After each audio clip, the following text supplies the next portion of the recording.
How about it? How about it? Are we on? We're on. On like Is this Donkey on? Kong. Hello? Hello? Is anybody there? Let's go ahead and tweet this out, too. Thursday Night Thunder. Thunder. I don't have those lungs. Or I don't have that, like... I don't have those pipes, man. Hey, check it out. We got some followers from these racer kids. Oh, sweet. What's up, y'all? Okay, minus 79.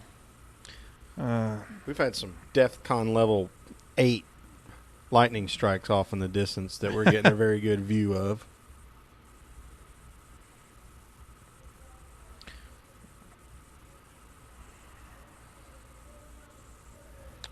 Jon Wood. It's funny. We picked up a bunch of guys, but we lost probably a bunch of these ones that aren't really NASCAR things. Because it was like all the way up to 2,700. Hey, Racer 24K. I like that.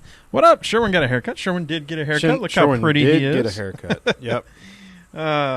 Thursday Night Thunder at AMS Live. From, Thunderstruck. We'll go with AMS's Media Center. We're sitting in the Media Center before we go live on the show. Yeah, like this is the place where like Pacras and Jenna Fryer and Jeff Gluck and Nate Bryan and they look Chris over there. Snyder. That's where Matt Weaver, Kelly Crandall. Yeah. Sherwin, take that camera and turn it around. Show them. Oh yeah. Yeah. Well, we'll never get it set back right, but that's okay. It's worth seeing. We're here Thursday Night Thunder. Check it out. Is that upside down or right side up? I think I got it right. Actually, if I do the camera over here, oh yeah, you got it right. So yeah, and then over to where we're at. Behind us is like, the Media Center. Yeah, Racer 24K. Of course, we know who all the way this down is. there. Yeah, up the tower. We went up the elevator and everything to come up here. To get this is super cool. How's that? Really blurry somehow. I don't know what happened, but it went real blurry. Oh, now it's because back. it focused. I pointed it way down there. I got you. Back. And it focused. You're back. Sherwin's got a haircut. We're here. We are at Atlanta Motor Speedway. This is so cool. We're going to get started here very shortly because as soon as these races are over, the weather looks like it's coming in on us, and we're going to have to... Yeah, shocker, we went to a racetrack and the rain's coming. Yeah, right? No kidding. Uncanny. Hey, Lori. Yeah, that's what happens. What can I say? But we got to do some cool stuff today, and we are real excited to share that with y'all. And look, y'all, Rusty got his wings. See the halo? Yeah. There's a light right there. Yeah, it's shining down on me. And we already got all our stuff set up, so we're not moving. Yeah, I ain't moving. I'm finishing my coffee. Yeah. Let's see. Where would I have put this? Oh, under sound effects. And then 103, because we have to figure some stuff out here. Whoa, what is that? That's that's that song again. That's going to happen. Yeah, that's going to be cool. What up, Ashley? We're about ready to get started. What is up? Because we are watching Legends cars from the Media Center at Atlanta Motor There is a Speedway. race taking place this very moment. Yep, right now. There's a race. There's 4 cars in it. I don't know what they're doing. They're Legends. I don't know. It's one of those. I can never remember which the name division of the this is. Yeah, you know what I mean. I think I can tell by the finishes from last year. Yeah. What happened? Just what division it is because it'll have so few. Yeah. All right. Why don't we go ahead and get started here? You ready? Yeah. Yeah. He says, yeah. I need to start recording again. Let's close that out. Let's create a new file. This is a new PETM episode. We should have a new file for it. And we'll get started. This is going to be fun, y'all. We're at Atlanta Motor Speedway. We're in the Media Center. I don't know why or how they let us in here. We brought the whole studio with us. I've got all the same stuff we got at home. I brought the whole thing. Everything. It's all here. Yep. So we'll just do it and see what happens. We'll ask for forgiveness later. We beg for forgiveness. We ain't asking for any kind of permission sort of deal. This is the Chargers division, I'm guessing. Okay. So all last year there was only There's like 6 8 of them, total cars. 8 of them, whatever. All right, you ready? Is there a 0 out there? A third? Let's do this. Okay, I'm distracted. Put the distraction down. Oh, no! Oh, there it goes. You're a mess. We're a mess. Everything's And guess a mess. what, y'all? Y'all be sure to share this on Twitter. And probably the reason for it is we are sober as a judge. Yeah, yeah, completely sober. Look at this. What you drinking here? The last time we had a beer was 5 hours ago at my parents' house. Yeah, and it had exactly It had to So this it's a unique episode. It's time. Here we go. And we can't do our yelling shit. Remember? Yeah. Well, I mean, we'll kind of give it a healthy. Well, we don't want to distract the guys that are doing radio. Oh, they're not doing any radio right now, so we can probably give it a go. Yeah. Well, we're not going to go too crazy, but we'll give it. We'll give it some. I'm good. All right. Here we go. Recording now and. The PETM podcast is sponsored by you. That's right. Go to patreon.com/PETM and join the What You Drinking Club for as little as $1 a month and get that free koozie, y'all. Best part is every cent in 2017, we're donating it to sponsoring drivers. So join the PETM posse today. Be a part of the sport you love. And this week's show is brought to you by our official sponsors at the $5 and up per month level. That's Catherine Kingston, Ashley Stang, Jeffrey Whitler, Mark Wiley, Craig Smolders, Rick Hammonsher, Lori Sutton, Mick Rose, Tony Salt, Colby McClam, Eric Kepner, Ryan Kiefer, Marianne Levesque, Patrick Cleary, Jeff Brown, and new patron, Harry Balsjonia. What in the world does that mean? Thank you, Harry Balsjonia. Oh, what can I say?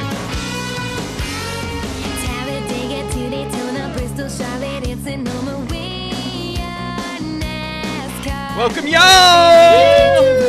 That's right. This is the Pregame Engineer Tailgate Mayor Racing Podcast, episode number 103. It's Thursday, June 15th, 2017. I'm Tailgate Mayor Rusty Wallace, and I'm joined, not in the PTM Podcast studio, we're live at Atlanta Motor Speedway in the media center. Like, this is where real people sit, and I don't know what's going on, but here we are, and I've got with me Pregame Engineer Andrew Shorten. What's up, dude? I don't think we're supposed to be here. I know. Don't tell anybody. Y'all don't tell anybody we're here. We got to get this done, y'all, before anybody important finds out we're in here. And so, yeah, we got a fun show where there's a live race taking place right now. I don't think you'll be able to hear it. It's down there. They're going. This has been really cool. This day has been crazy. We've already interviewed. I think we have 4 people that we've interviewed for this show. So we'll be dropping those in. We'll be bringing you everything as it's happening and talking about what's going on. But so cool, Sherwin, for the folks at Atlanta Motor Speedway to invite us over here. They did actually invite us. Like we didn't sneak in or anything. We didn't sneak in. We didn't bully our way in. Right. They invited us to come in here, and we've had an absolutely just eye-opening and jaw-dropping day.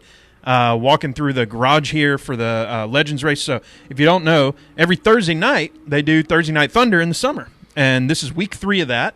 And they race around the quarter-mile bull ring here at Atlanta Motor Speedway. And so again, we got invited in. Sherwin, talk about how that happened. Yeah, well, Atlanta Motor Speedway has been real. They've been real cordial to us over the couple last years because we reached out, we expressed our malcontent with the date. They expressed their interest in sharing that belief that, the date's not the best. But we've had some good racing the last 2 years for sure, good weather. And Our interaction with them has been great. So we certainly wanted to honor their invitation. We're afraid that the rest of the summer's craziness might prevent us from doing it. We knew we had this week. So we're here and we're doing it. And y'all, you might actually think we sound like, forgive me for saying this, actual media. Like real media? Like we did a very media type thing earlier when we were in the garage. We did. So we walked around and shook hands with people and then held up our phone while interviewing people. And actually, I think you recorded some sound. And recorded sound on that. It was real funny. We'll get to it in a little bit on what all we did. Well, I definitely want to tell the story as we're walking through and talk about who we talked with and then drop that in. It'll be really neat. Before we get too far down the road, Sherwin, and of course the PTM Posse demands it of us, although we are going to disappoint tonight. Yep. What are you drinking on? Dasani water. Ah. Our the brand may not be our most common guest beverage, but the substance certainly is. Yeah, for sure. I've got a Powerade bottle that was Mountain Berry Blast that I subsequently filled up with water, and now am like almost done with it. So I don't even know if I'm going to last this show. But how about this water? Yeah, tasty. Yeah. Actually, this isn't even Dasani water because this came from the tap. Oh yeah, I already finished the Dasani water and filled it. So we're both just drinking tap water out of fancy bottles. But what?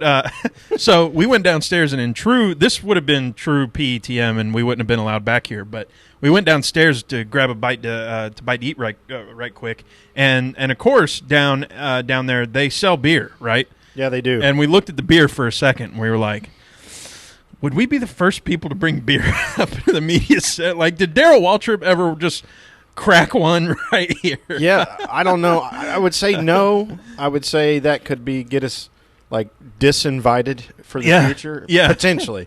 So we didn't want to make that foul up. Right. Although I was they're super selling tempted. it. They're selling it here. They're selling it. Like, We're helping the economy, you know? Yeah. I'm not helping anything by drinking all your water. So that was a conscious decision, folks, here at Atlanta Motor Speedway. We did not want to upset you. So that's right.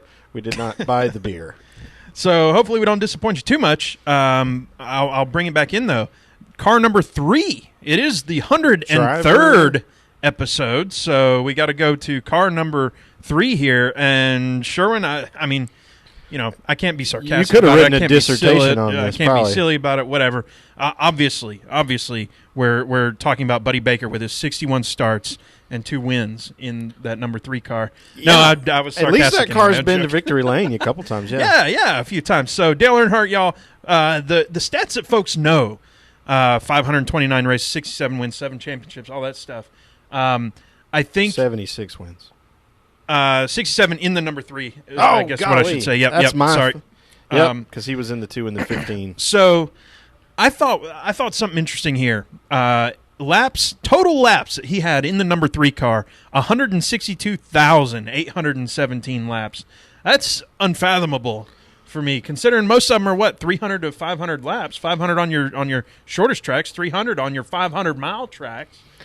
Yeah, whenever you have 106,000 of anything, that's a lot. 162,000 of anything. Well, let's put this in perspective. He led 21,532 laps.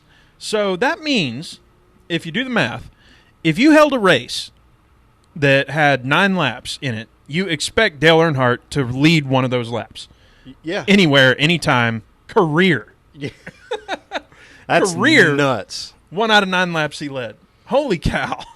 So hopefully some numbers that give you something crazy. Some other numbers, obviously Richard Childress in the number 3. If you think number 3, you're thinking those 2 right there, plus maybe Austin Dillon with his recent win. But Richard Childress, 172 races. How many wins, Sherman? Goose egg. Yep, he's got the 0 there. 3 top 5s, by the way, too. That's rough. Out of 48,000 laps, led 129 of them.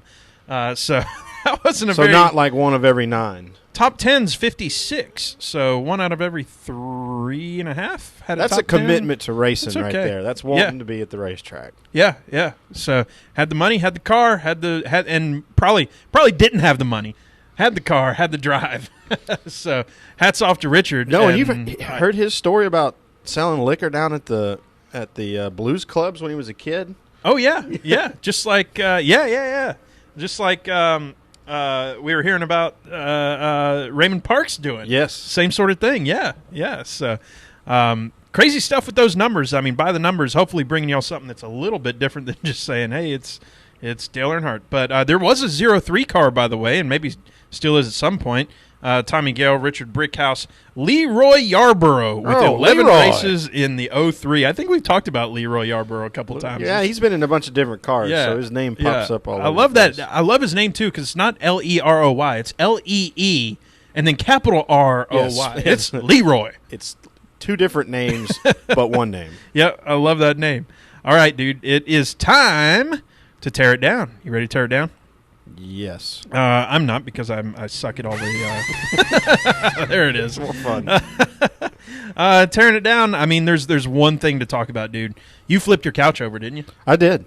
Sure. And then before I flipped it back, I bought a Dale. I bought a Ryan Blaney hat. Oh, nice. So flip the couch, bought a hat, and flipped it back over. Well, there was all that discussion last week about bandwagon, so I wanted to play the game. Oh, there you go. Well, didn't it feel good? Hell yeah, it did. I got to flip my couch. Casey hadn't won in, 8 years or something? Jeez. So, yeah, man, that was I ended up, I was over, I didn't think I'd be able to watch a race.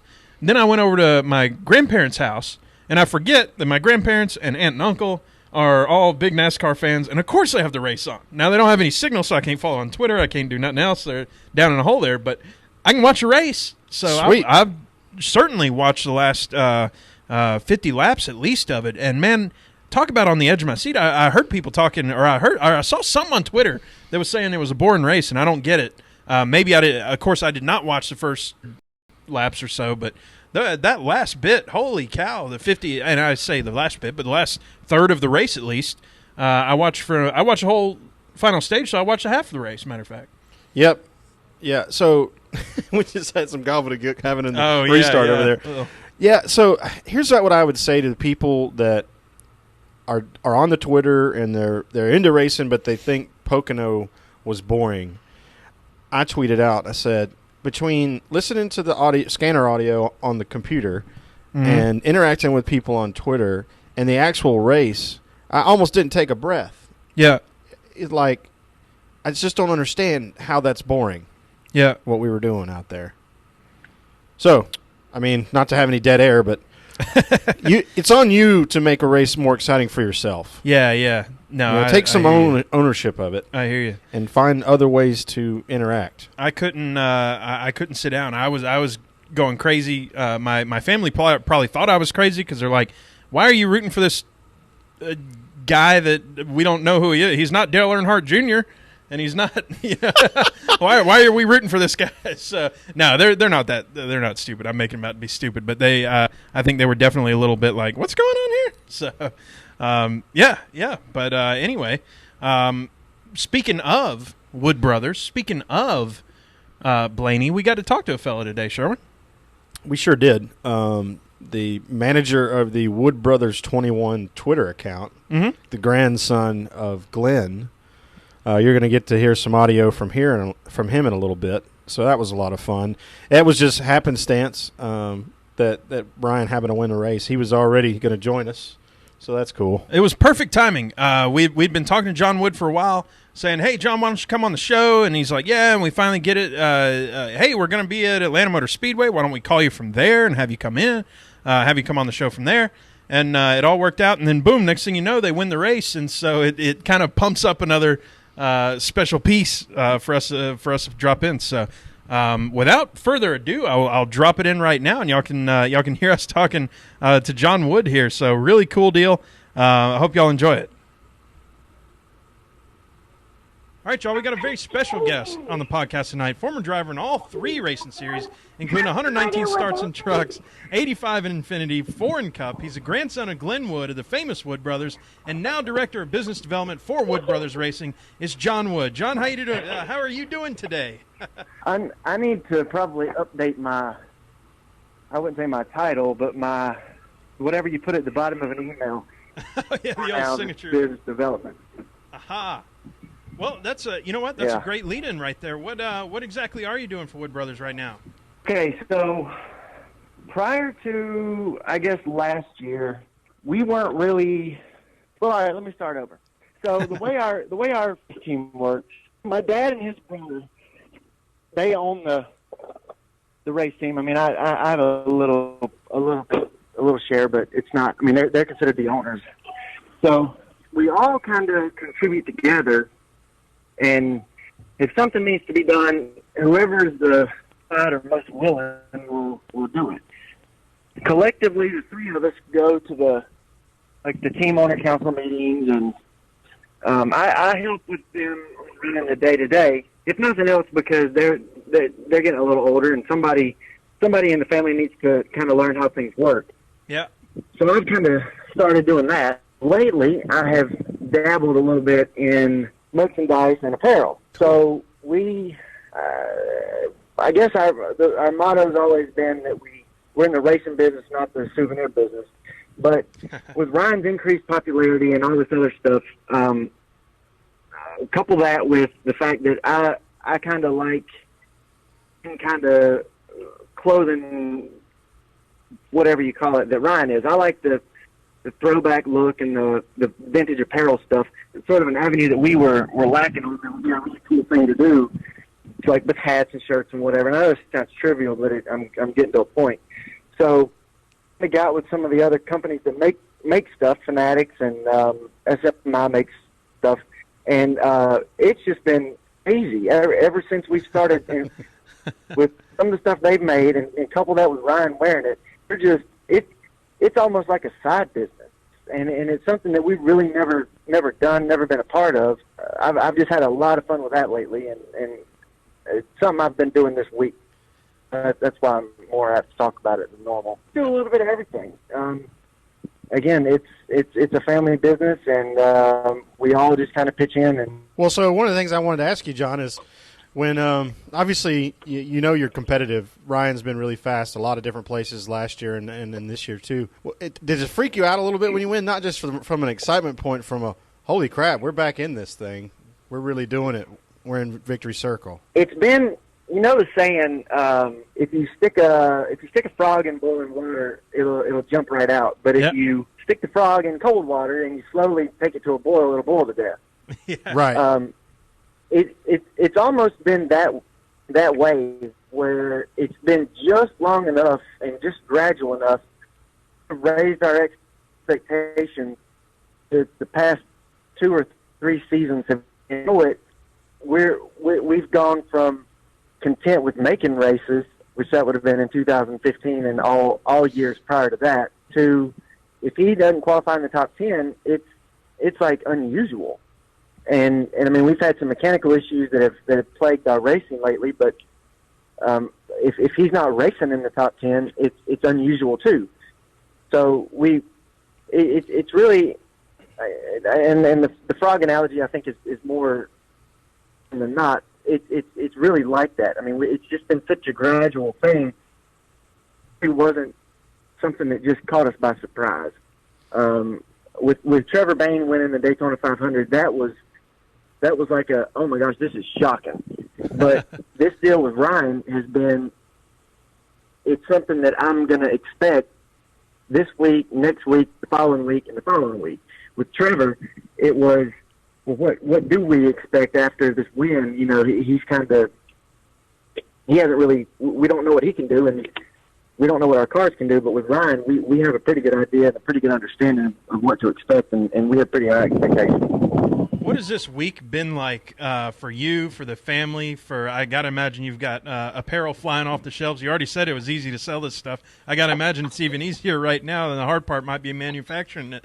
But what's this week been like for the family? Well, there again, we all do whatever needs to be done, and it's not surprising to see my dad giving tours at the museum. On Tuesday, I mowed the grass at the shop, which that's just something I do. She's another one of the co-owners. My dad, his brother's sister, Kim, and she has been doing helping rather with all the online sales. We don't really, we all just do what needs to be done. And it's, a lot of people are surprised to see that, because you wouldn't expect to see Rick Hendrick giving a shop tour, and you certainly wouldn't expect his sister or wife to be boxing up souvenirs. But that's just how we've always done things. Yeah. And so this week after Blaney's win, what has anything changed at all, or pretty much you're out mowing the grass and Mom is selling tchotchkes and all that? Oh, I mean, nothing's really changed. We've sold a lot more stuff, but beyond that, it's just when you're in a limited schedule like we were in 2015 and before, you had weeks that if you had a good week, then you could kind of relish on that for the next 3 or 4 off weeks that we'd have. But then if you had a bad week, you kind of had to sulk in your misery for that amount of time too. But every week now, you kind of got to put last week behind you, whether it's good or bad, and just keep on going. So the win last week was great, but now we're focusing on Michigan and whatever that might bring. Yeah, it's interesting because then you have to focus on the next thing and focus on your goals. What are your the team's goals for this year? I mean, we're looking championship, right? I wouldn't go that far. I made a promise to somebody on Twitter that if Ryan won the championship, we'd send him and his family on a cruise. So that's shot at odds that I feel like it is, but it's not. And I did that prior to him winning too. So I'm sort of maybe rethinking that.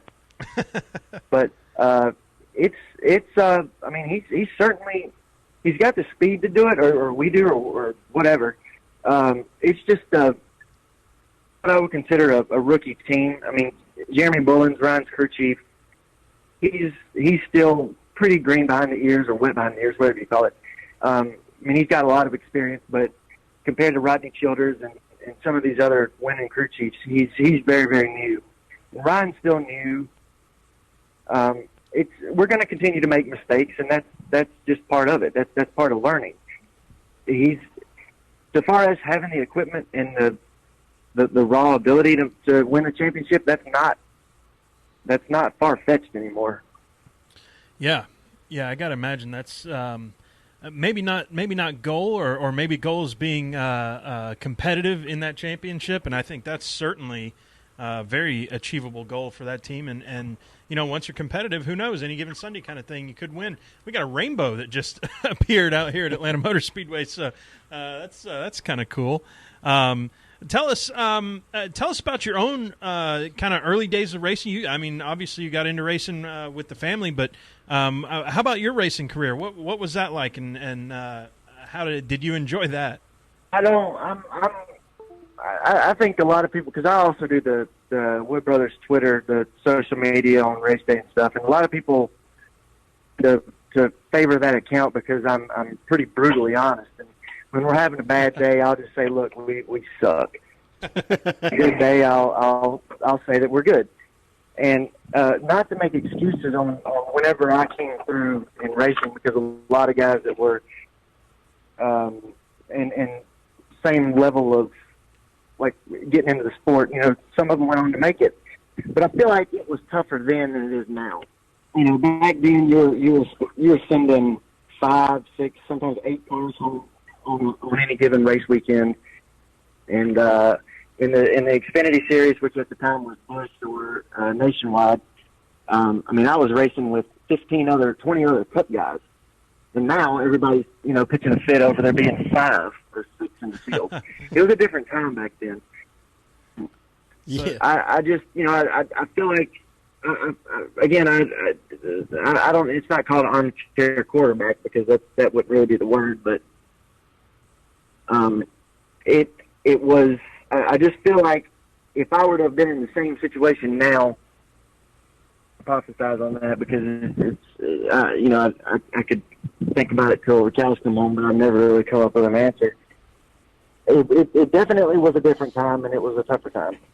But I'm glad that I did do what I did, but prepare me for what I'm doing now and for being a part of the ownership side of the team.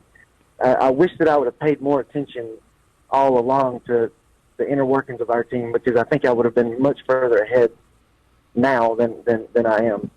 that makes sense. Yeah, gotcha. So I know we're running low on time with you here. We'll get you out maybe with this one, since you're running social media for the whole team and for Wood Brothers. And what has the social media reaction been like to Blaney's win? It seems like everybody that I see on media, social media everywhere, has just been so happy for this win. Sherwin, I think, flipped his couch maybe over. Sure did. I mean, just so excited to see this win, something that's been coming, like you kind of said, in the making for a long time, and not surprising to the people who are around this team and the dedication that they have and the talent that Blaney has. What's the social media reaction been like that you've been able to see firsthand? It's been overwhelmingly positive. I mean, Ryan hasn't been around long enough to take on a Superman or a villain persona. You've got your Kyle Bushes where everybody seems to hate, or Jimmy Johnsons that everybody seems to like, and Dale Juniors. And I don't think Ryan's been around quite long enough to develop something like that. So, been totally positive. And I mean, my family, I feel like they've earned the respect of most everybody. And so whenever we have success, I think people are happy to see it. Absolutely, yeah. That's really cool to hear. Really cool to see. I mean, I think even on TV. One of the guys, I think it was Daryl, who was just like, "Come on, get this thing." I mean, he was just it was passionate. So cool how passionate everybody was about that. So, John, we've absolutely enjoyed having you on. Love having you here. I know we got to let you go. Why don't you tell everybody, since we're talking about social media, where they can find you on social media and what other things you might want to plug before we head out? Let me think. What is it? At Wood Brothers 21. I think is the Twitter handle. Cool. What, the Wood Brothers, maybe? I don't know. Well, I know we're not the band. there apparently is a band called the Wood Brothers. For a band to name themselves, I feel like they should have used Google once or twice before they came up with that, because I'm going to say it's 5 times a day. I see somebody saying, I'm thinking about going to see the Wood Brothers at such and such arena or bar or whatever. Our handle, they're following us thinking that we're the band. And I just, for the life of me, I can't figure out how you can make that mistake. It's not like y'all are new to the game either. Yeah, I mean, we got a race car on the profile picture, and then the avatar, it says Wood Brothers Racing Team. It's like a little image. So I don't know how you get banned from that, but whatever floats your boat. Well, John, hearing you on Jeff Gluck's Social Spotlight was what inspired me to invite you. So thanks again for choosing to join us today. We really appreciate it. No problem. Thank you. All right, man. Take care and have a good one, and good luck, Blaney, on the next one. Well, that was very awesome of him to join us there and give us some time and all that, Sherwin. That really fun, really cool to really hear from the inside of the Wood Brothers. And you had said it before. You had said it to me on our way over here. That really the last family-owned racing team out there in this series. Yeah, for sure. The last consistently family-owned race team. They're still competing. It's pretty neat. And John's pretty a candid dude, isn't he? Yeah. Oh, that was stupid. that was definitely nothing scripted about the way he responds to things. Right.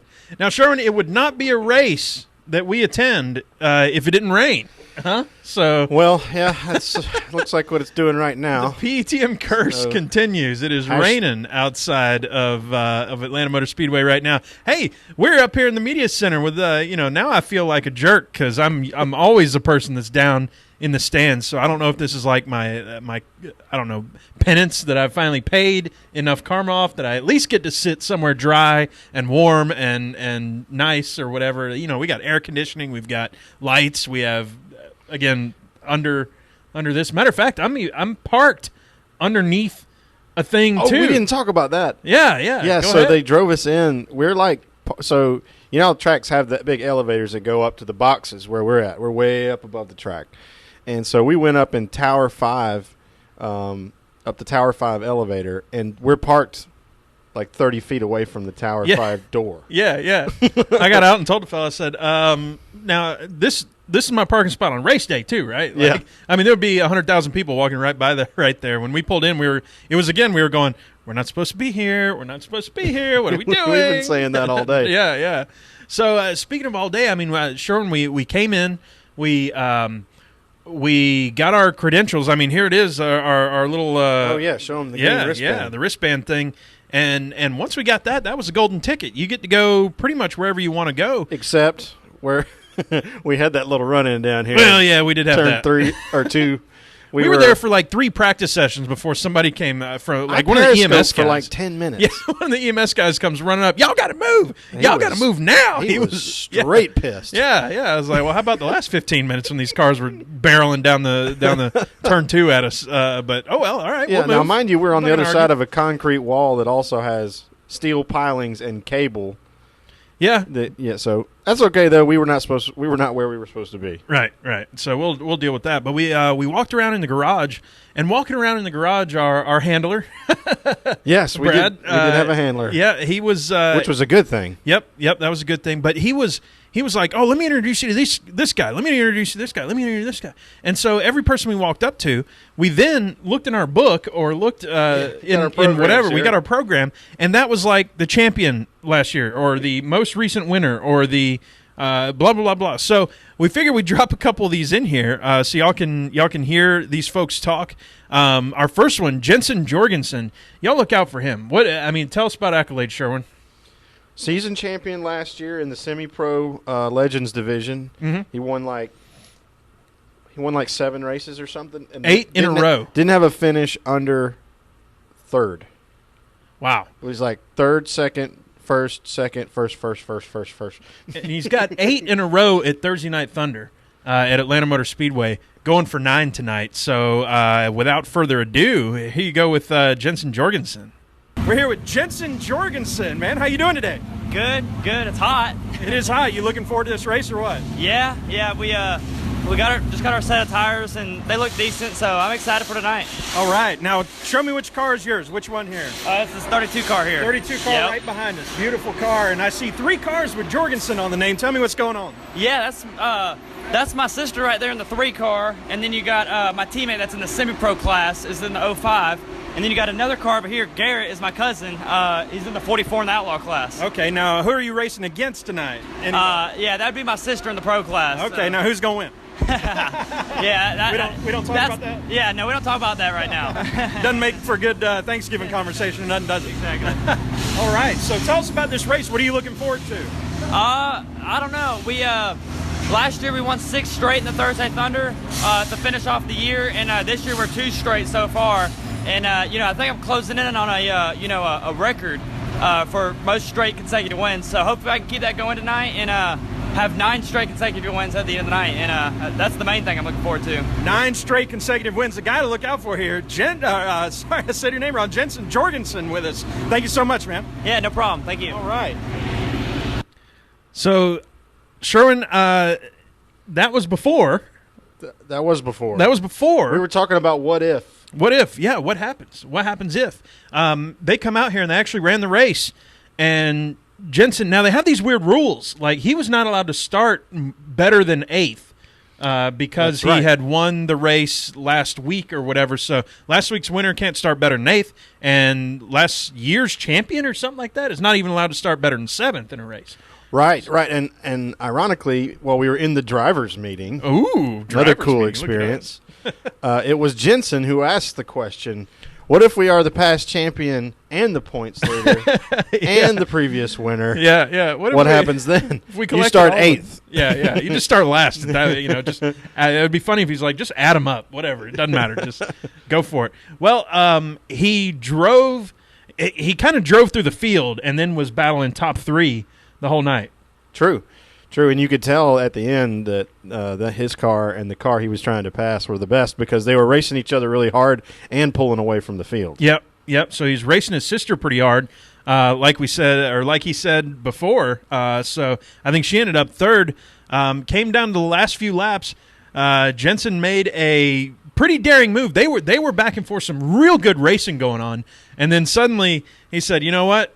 Enough of this trying to get around him." So he went up, beat and bang a little bit. Next thing you know, he's out front and taking the checkered. So there it is, 9 in a row for Jensen Jorgensen. Congratulations to him, and that was a hell of a finish. That was really good racing to see just here on a Thursday night. Yeah, worth the price of admission, which, by the way, y'all, is only $5. Yeah, $5 to come out here and see this happen. And just be sure to pick a night that we're not here. So you don't get this call in and ask if we're coming. Yeah, the PTM podcast is going to be there. Yeah, just stay home. Catch it next time. They're doing it every week. We're in week number 3 right here. So, Sherwin, we continue along in the garage there. And second person that our handler would like to introduce us to, Clay Thompson. Now, Clay Thompson, y'all, he's 13 years old, but he's already got some accolades. Tell us about him. Yeah, so last year he was the track champion in the Bandits Bandolero division. And so this year he moved up to Legends. This is his first year in Legends. He's running the Legend cars from after being a champion in Bandoleros last year. And it was so touching to me. It was cool to talk to him. I'll say this first, though. What was the first thing you noticed about him when you went up and shook his hand? Boy, he's got a great handshake. Somebody has taught him well. Somebody not just taught him well, but he owned it. He slapped that hand in there, and boom, he was tighter than I was, and then I had to be like, I had to get in there on it. He had good L technique. He was in there before you could grab his fingers. Yep. And gave you one of those fishy handshakes. Right. Something happened, and somebody's done taught him good on handshake. That's the first thing I noticed.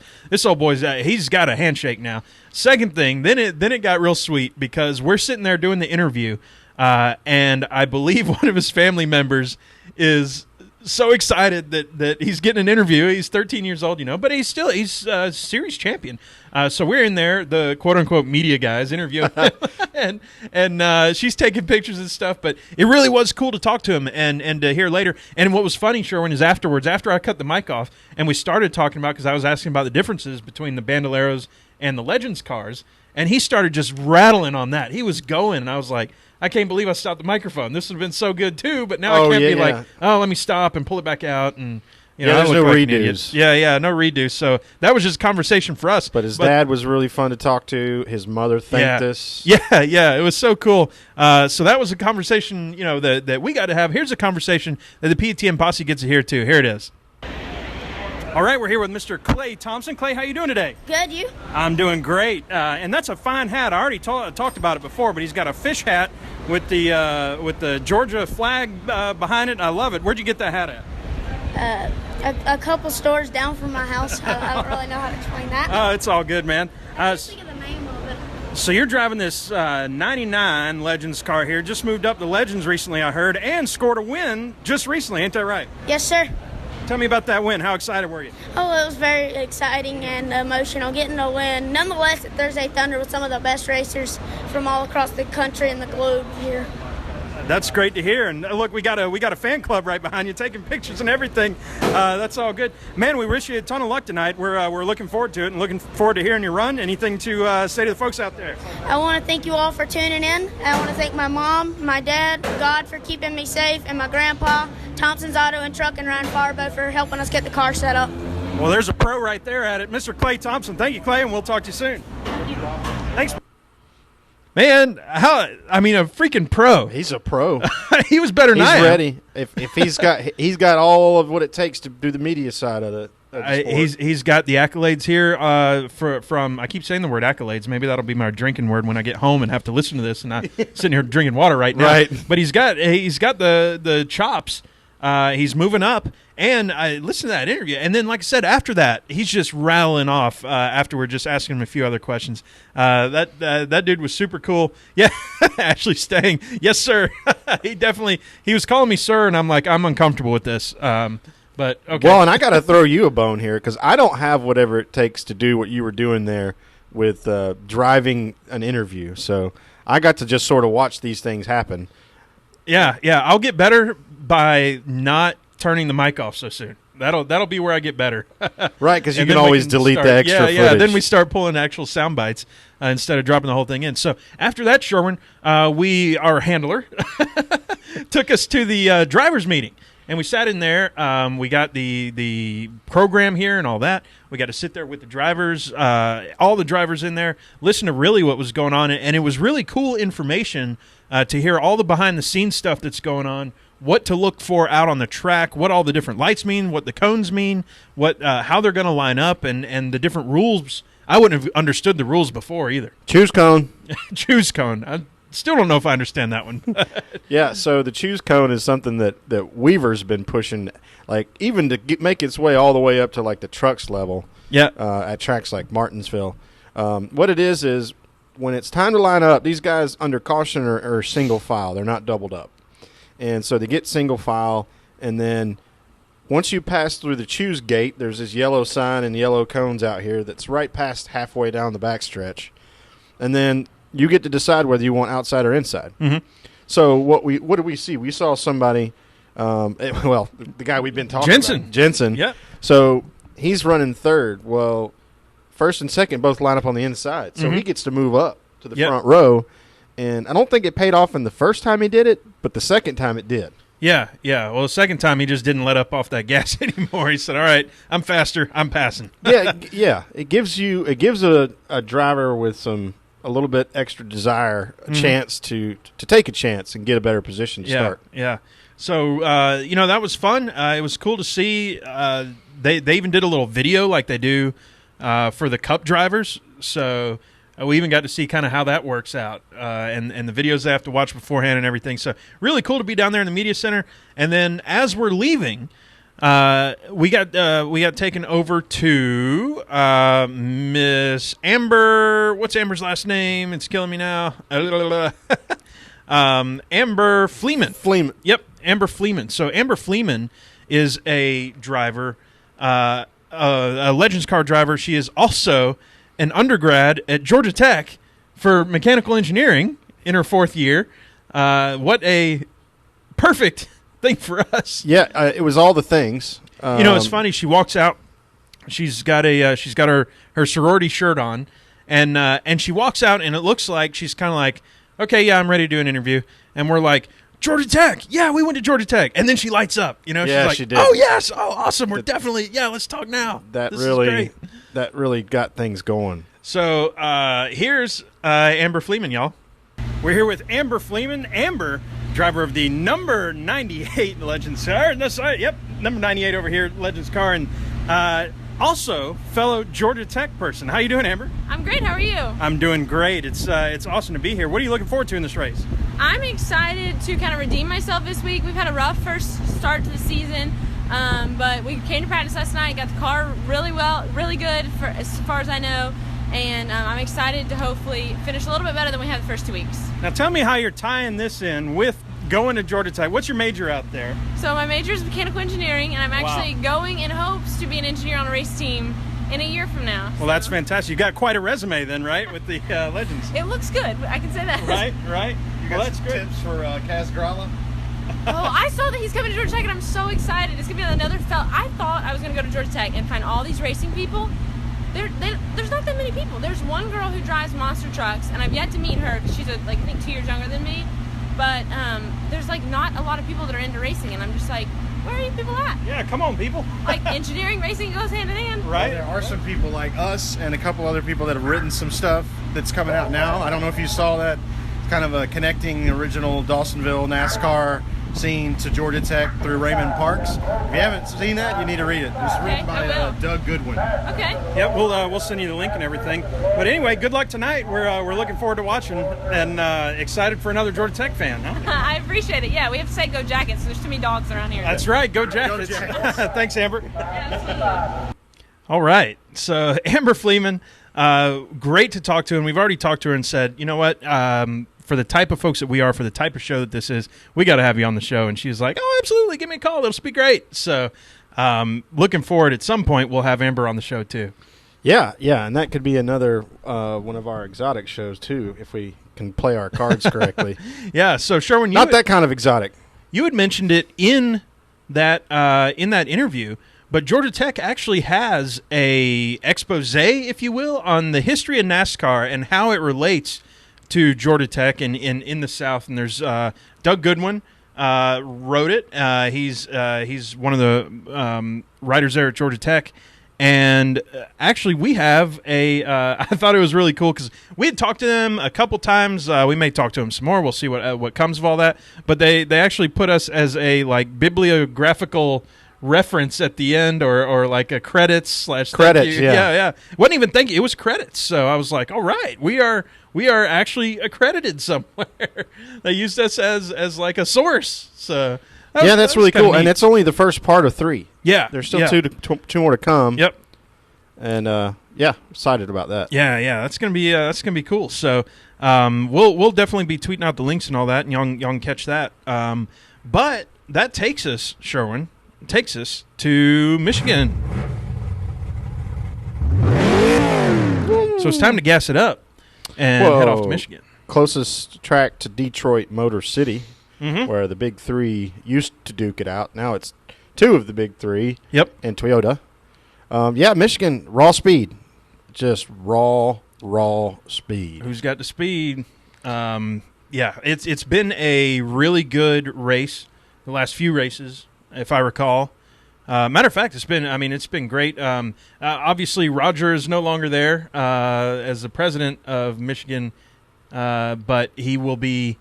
I think the racetrack has still been really good. Still been very. It's always been what I'm trying to get at. It's always been really fan friendly, thanks to the people in the leadership positions there. Well, and hopefully that continues. And Rusty's talking about Roger Curtis, who does, they have so many things. Every time Michigan comes around, I'm constantly reminded how much stuff they do for fans. And actually, the new president, I can't remember his name, he was on Lap Traffic last week, and he had a lot of really cool things to say about things that they're adding to what Roger was already doing. It's like crazy. It's like you're going to like an amusement park where a race might break out. Yeah. So somewhere that eventually we're going to go up there. Eventually we're going to go up there and just meet up with the Lap Traffic boys and have them, I don't know, pick us up at the airport or something. Yeah, well, now we have more incentive to go. We've had more incentive now to go different places, not because of necessarily the desire to watch the race, but because of what's around it, who's around it, etc. Yeah. So exciting track. Speed is key. Speed is king. And so it's time for picks. Well, they're going to need to bring some brakes this time, especially them Hendrick boys. Yeah, and better than they brung last week at Pocono. What happened before we start there? What happened to Hendrick at Pocono? I mean, what happened to Jimmy was because he had no warning before his let go. Mm-hmm. So they let go at 205 miles an hour, right? And he stuffed it in the fence. Crushed. Casey had been having trouble for 30 or 40 laps, and so he already knew to be running pretty high going into the turn so that he could just turn right. Yep. Which is what he had to do. Salvaged it. But Junior is probably the funniest one. I mean, he didn't think it's funny, but they shift now. So coming off of turn 3, he was ready to upshift into 4th, and he grabbed second gear. Oops. Computer readout read 12,600 RPM. Before, no surprise that he detonated that motor. Before it went to 0 very quickly after that. And apparently Harvick did it earlier and later in the race too, but for less time or whatever. And Junior said on his podcast that there's no way he actually got it all the way into second because there's no way his motor would have survived. Yeah, it would have just blown up at that point. Shot rods out through the. If you hear the audio from when he did it, it's like. Wah, wah, wah. Like it's really fast. There's no grace period. Yeah. Oh, that's funny. So picks for Michigan though. So I had to make fun of you a little bit. Okay. 2 weeks ago, you were on the Lap Traffic podcast, and you picked for me for wherever we were going. Then I don't even remember not Richmond. Where were we going? 2 races ago, whatever it was. I know. It's so sad we can't remember. I know. This is terrible. The PTM posse will figure us out. But Sherwin took Kenseth in that race and kindly assigned Ryan Blaney to me. And then, of course, Ryan Blaney wins the week after that. So premature detonation there on picking. On picking and Blaney. It was Charlotte, by the way. Charlotte. Oh, geez. Of course it was. Right. It was Memorial Day. So... See, this is us when we're sober. It's the same, 6. y'all. It's the same. Oh yeah, we're always idiots. What do you know? So picks for Michigan. Last week I picked Brad Keselowski. I think he finished 5th. Sherwin? I don't know where Joey Logano finished, but it was not better than 5th. It was not better than 5th. Well, so I'm gonna play the switcheroo on you here. Because when I'm thinking of speed, there's a few folks I'm thinking of, and I'm thinking of Joey Logano. So I'm going with Joey at Michigan. Okay. All right. Well, in the interest of having fun with it, and because he looks really, really fast every week, I'm going to pick Eric Jones. Very cool. Okay. Very interesting. Though if I was other people, I'd pick Chase Elliott. He finished second there twice last year. Well, there's another speed person. And how about this? We haven't done dark horses in a long time, but I really... I just picked one. Oh, well, a good point. Yeah, that's true. Blaney 2 in a row. What do you think about that? I'm not saying pick, but I'm saying how interesting. He was not the fastest car at Pocono, but his brakes didn't fail, and they did not win that race on strategy. They won it on merit. He made a fantastic pass of Kyle Busch. It was because he had better, newer, fresher tires, but that's part of racing. Yeah. Kyle Busch, again, found a way to lose a race where he was the fastest car. He's like the new Truex. Oh, man. So, great picks, man. Daniel Suarez. Okay, I'm digging it. I'm liking it. And Gibbs still. They still got work to do right now. Well, we got a reminder here from our buddy Jeffrey Whitler that Eric Jones is from Byron, Michigan. So that had something to do with why I picked him. Did I say Daniel Suarez just now? Who am I thinking of? Eric Jones. Yes. Okay. Sorry. I don't know. I we don't edit this. Yep. Not sure what's going on. Okay. Anyway, it's time for Stranger Stang, dude. Uh-oh. Sounds like you have one on file. I didn't. I do. And this is one that I don't have in the show notes, and I have not seen yet. So far, I'm 0 for 1 on being able to answer these with any sort of anything. I actually copied the wrong one. Uh-oh. Give me just a second. Okay, he's got to go find it. We'll play the Jeopardy music. She forgot we were going to have John, and she didn't know we were not going to have him the whole show, so she wrote me 2. Oh, okay. So based on an experience she had today that looks like, based on on the language in this particular direct message, that perhaps it was not that much fun. So here we go. Would you rather be forced to sit on the phone for 5.5 hours with somebody that says 7 million times, and you'd make $5,000 for completing this call, or would you just pay somebody half the money to do it for you and take a nap? Wow! So you get $2,500 and you pay them $2,500? Yeah. So you get $2,500 for doing nothing. Or sit on the phone for 5.5 hours and you get the whole. And there's a every other word. Right. That's the key. Is it's 5.5 hours of Sounds like the PETM podcast in like episodes 2 through 8. Lights are going out. Thankfully, we have managed to iron some of the out of our show, which is good. So we're a lot better about that now. I probably have some other things that I say, and I would like the PETM posse to remind me of those if those ever come up, or any repeat words like that. I've listened to other podcasts that there is somebody like that. And you start that once you hear it, that's the only thing you can focus on anymore. That's the problem. It becomes a focus point. Right. So what Ashley's talking about, when you hear and then you start hearing and that's the only thing you hear. You don't hear the words in between the anymore because now you're just anticipating the ums. Right, because it's trigger. It's a trigger sound for your brain to be like, "Dadgummit." Yeah. So that's a really, really good question, Ashley. 5.5 hours. Oof. I know $2,500 is a lot of money. You know what I would do? Here's what I would do. I'm going to find somebody who needs $2,500 a lot more than I do, and have them sit there and have them not enjoy it, but the fact that they would mind it a lot less than I would, I guess. Well, they'd be making almost $500 an hour. Right. So I'll take the $2,500. Maybe I'll donate my portion to charity since this whole thing's free anyway, and I'll have this person take $2,500, and I'm not going to listen for 5.5 hours. Somebody say No, I'm with you.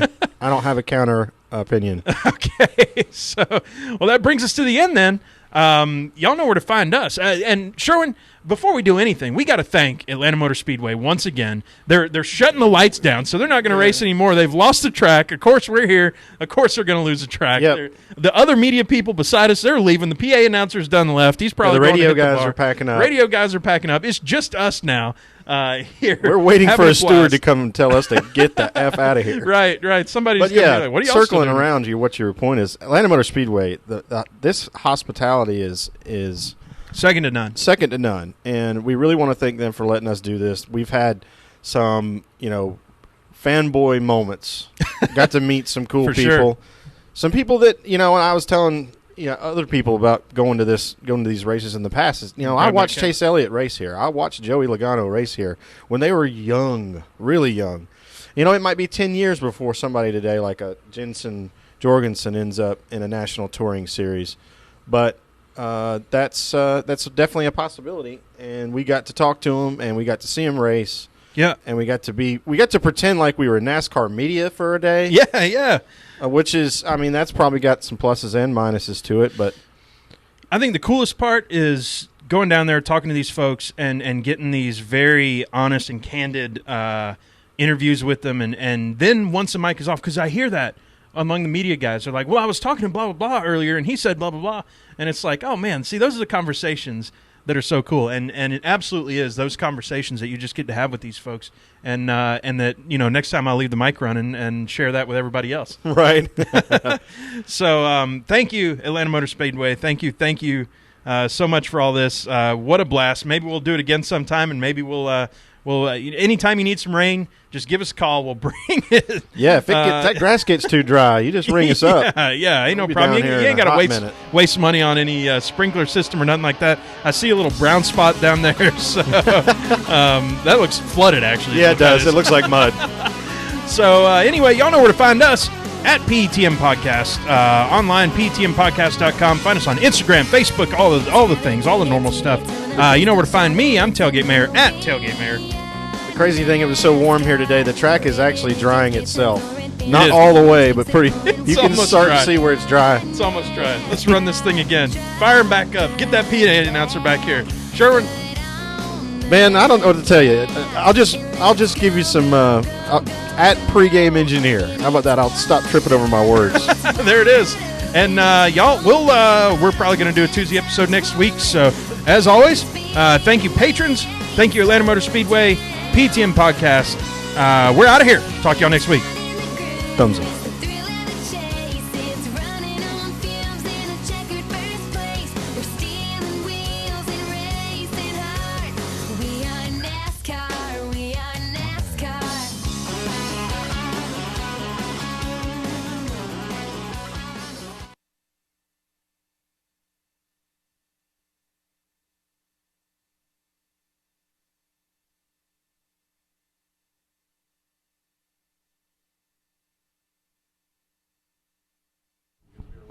All right, y'all, we got to shut her down. We're out of here. So talk to y'all next time. Peace.